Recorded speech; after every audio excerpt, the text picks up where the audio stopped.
وہ اس وقت نظر بند کیے جا چکے ہیں، اور بہت سارے لوگ جو ہیں ان کے بارے میں ابھی تلاش جاری ہے کہ کہاں پہ جا کے وہ ملیں گے تو وہاں پہ انہیں نظر بند کیا جائے گا۔ پھر صورتحال یہ بھی آئی کہ گرفتاریاں جو ہیں وہ کل رات سے شروع ہیں، اور میں نہیں شاہد ہوں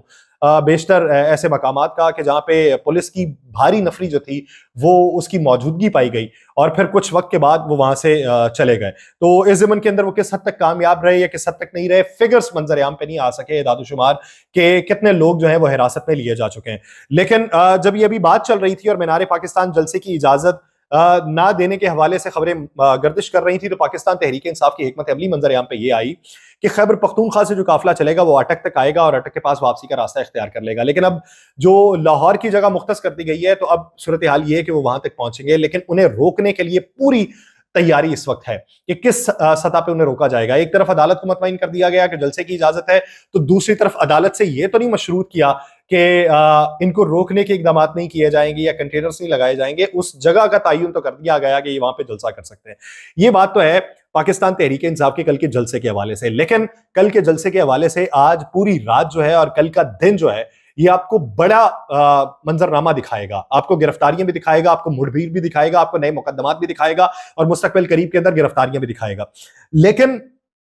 جو چیزیں اسلام آباد کے اندر ہوئی ہیں، جو وہاں پہ باتیں ہوئی ہیں، جو وہاں پہ جن لوگوں کو مخاطب کیا گیا تھا، اب اس کے اندر تھوڑا سا دھیما مزاج ہوگا، اور ساری کی ساری باتیں ہوں گی آئینی عدالت کے اوپر، ساری کی ساری باتیں ہوں گی مخصوص نشستوں کو لے کے، ساری کی ساری باتیں ہوں گی پی ٹی آئی کو وائپ آؤٹ کرنے کے حوالے سے لے کے، ساری کی ساری باتیں ہوں گی اپنے کیسز کے حوالے سے، اور باتیں ہوں گی توہین عدالت کے حوالے سے۔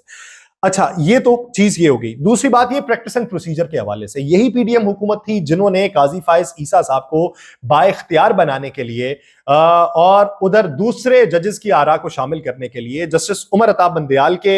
جو ان کے پاس اختیارات تھے ان کو کم کیا، اور 3 ججز جو 3 موسٹ سینئر ججز ہیں ان کو اختیار دے دیا بینچز کی تشکیل اور سو موٹو کے حوالے سے۔ لیکن اب جب یہ دیکھنے میں آیا کہ 8 ججز جنہوں نے فیصلہ جاری کیا، جو 2 ججز موسٹ سینئر میں آتے ہیں وہ قاضی فائز عیسیٰ صاحب کے بعد 2 اپ کمنگ چیف جسٹس ہیں، ایک جسٹس منصور علی شاہ صاحب اور جسٹس منیب اختر صاحب۔ یہ دونوں ججز حصہ تھے اس کمیشن کا کہ جنہوں نے یہ فیصلہ کرنا تھا کہ بینچ کون سے بنیں گے۔ اب انہوں نے کیا کیا، ترمیم اس کے اندر یہ کر دی کہ قاضی فائز عیسیٰ صاحب بھی ہوں گے، اپ کمنگ چیف جسٹس بھی ہوں گے، تیسرے جو جج ہوں گے وہ قاضی صاحب کی منشا ہوگی، قاضی وقت کی، چیف جسٹس کی، وہ تیسرے کسی بھی جج کو ایڈ کر لیں، یعنی 2 ایک نظریات والے جج ان کے مطابق جو بیٹھے ہوئے ہیں ان کو وہ آگے لے ان سے وہ بات جو ہے وہ باہر لے جائیں۔ اب اس ضمن کے اندر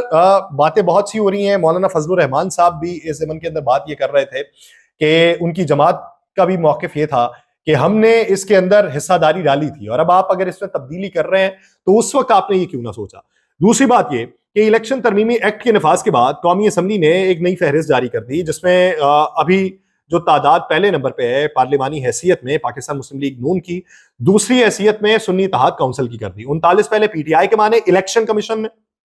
41 جو تھے وہ آزاد مانے گئے، اور اب جا کے انہوں نے 80 کے 80 سنی اتحاد کر دیے ہیں۔ اب الیکشن ترمیمی ایکٹ میں یہ بات کی گئی کہ جو پہلا بیان حلفی جمع کروائے گا مانا وہی جائے گا، اور پھر یہ بھی بات کی گئی جس نے مخصوص نشستوں کی فہرست جمع نہیں کروائی ہوگی اسے مخصوص نشستیں نہیں ملیں گی۔ اب یہ ساری ترمیم جو ہے یہ سپریم کورٹ کے فیصلے کے بعد ہوئی، لیکن اب اس ضمن کے اندر دیکھا جائے تو 39 نے تو پہلے پاکستان تحریک انصاف کا جمع کروایا ہوا تھا۔ اب جب آپ انہیں پاکستان تحریک انصاف کا الیکشن کمیشن پہلے مان چکی ہے، اور اب آپ کہتے ہیں کہ نئی ترمیم کی روشنی میں یہ پاکستان تحریک انصاف کے نہیں رہیں گے، تو پھر وہ سنی اتحاد کونسل کے کیسے بن سکتے ہیں؟ یا تو پاکستان تحریک انصاف کا جو چیئرمین مانا جانا ہے بیرسٹر گوہر، وہ الیکشن کمیشن اس سے انکاری ہو جائے جو جواب اس نے سپریم کورٹ آف پاکستان میں جمع کروایا ہوا ہے۔ اگر وہ اس سے انکاری ہو تو پھر صورتحال مختلف ہو سکتی ہے۔ اب جو الیکشن کمیشن آف پاکستان ہے اس نے جو نئی پارٹی پوزیشن جاری کی ہے یا قومی اسمبلی سے جو جاری ہوئی ہے اس میں بہت سے ابہام ہیں، لیکن اس سب کو وہ کلیئر کروا لیں گے اس حیثیت میں کہ 23 جو مخصوص نشستیں ہیں ان کی پھر سے تقسیم ہوگی۔ مولانا فضل الرحمان صاحب کو 3 نشستیں تو ملیں گی، لیکن مولانا فضل الرحمان صاحب وہ جو ایک بڑی طاقت بن کے منظر عام پہ آئے تھے کہ ان کے بغیر آئین سازی قانون سازی ممکن نہیں تھی، وہ مخصوص نشستوں کے حصول کے بعد یہ جب تقسیم کی جائے گی، ابھی فوری طور پہ یہ کر دیں گے، تقسیم کی جائے گی، آئینی عدالت کا معاملہ بھی آئے گا، اس کے علاوہ دیگر قانون سازیاں بھی آئیں گی، اور وہ تمام 54 شکیں جو ہیں وہ اب مولانا اس میں بے اثر ہو چکے ہیں۔ تو اب یہ دیکھنا ہے کہ حکومت نے اپنی گیم سیٹ کر لی اپنے حساب سے، لیکن اس پوری گیم سیٹ میں تحریک چلانے کے حوالے سے جو باتیں ہو رہی ہیں کیا یہ ایک نیا بھونچال آئے گا یا جھاگ کی صورت یہ ابھریں گے اور بلبلے کی صورت بیٹھ جائیں گے؟ اب یہ دیکھیے، کل کا دن بہت اہم ہے، کل کے دن نئی حکمت عملی وضع ہونی ہے۔ مولانا فضل الرحمان صاحب کا آج کا لہجہ جو تھا وہ باقاعدہ طور پہ کوئی بھی حکومت کی طرف ٹلٹ کا نہیں تھا، اور انہوں نے آج بھی یہ بات کی کہ ہم اس ترمیم سے متفق نہیں تھے، وہ جمہوریت کے خلاف تھی۔ اب وہ یہ بھی نعرہ لگاتے ہیں کہ 1973 کا آئین بنانے والوں میں میرے والد گرامی بھی شامل تھے، تو جن کے والد گرامی شامل تھے وہ آئین کو تبدیل کیسے کر سکتے ہیں؟ تو ایسی باتوں کو لے کر اب جو نئی تحریک کے حوالے سے باتیں پنپ رہی ہیں، اور کہا جا رہا تھا کہ وکلا تقسیم ہے، اور پھر کہا جا رہا ہے وکلا ایک پیج پہ ہیں۔ دیکھیے کتنا بھونچال آتا ہے۔ مجھے دیجیے اجازت، اللہ نگہبان۔